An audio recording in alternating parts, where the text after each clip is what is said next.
fundsupermart.com. The annual National People's Congress, or NPC meeting, was held in March and has given us new insights on China's new policy direction. Emphasis was placed on implementing prudent monetary policy and proactive fiscal policy. So today I will talk about the impact of these changes on equity markets.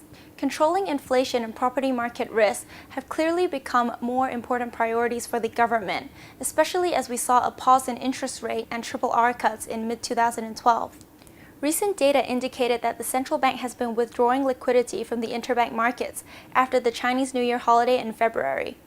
Here we can see that 910 billion renminbi was withdrawn from the markets in one single week.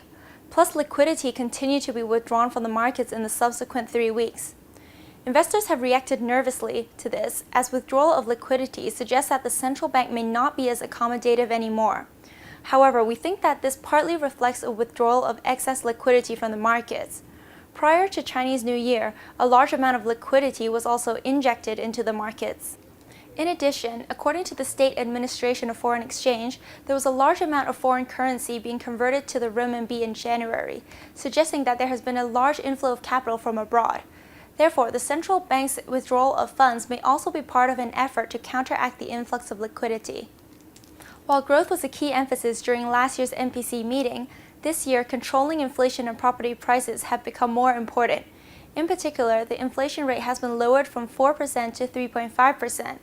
That said, given that the inflation rate for last year was at just 2.6%, there is still some considerable room for inflation to move higher, and so a lower target does not necessarily equate to a tightened policy stance.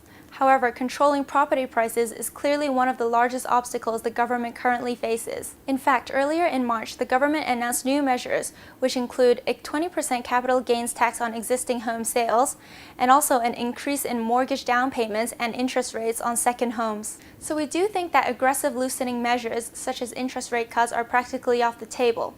Now, in fact, loose monetary policy was one of the factors we believed would stimulate the Chinese equity markets last year. However, we don't think that this shift in policy stance hurts the market's investment outlook either. First of all, considering the strong trade figures reported for January and February, the nation's current economic situation is clearly better than it was last year. Secondly, emphasis has now been placed on implementing proactive fiscal policy. This will have longer-term benefits for the nation and also help counteract less assistance coming from the central bank. In line with the focus on fiscal policy, the government has raised its fiscal deficit target from 850 billion to 1.2 trillion renminbi, which is about 2% of GDP. One of the key aims of additional spending is to address the redistribution of national income.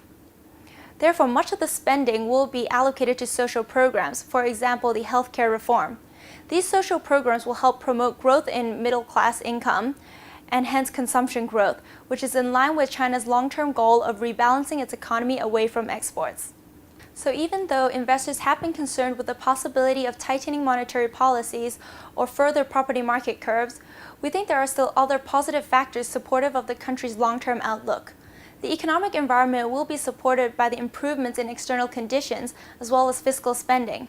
Finally, the valuations for the H-share, red chips, and A-shares market remain at a sizable discount to their historical average and fair values.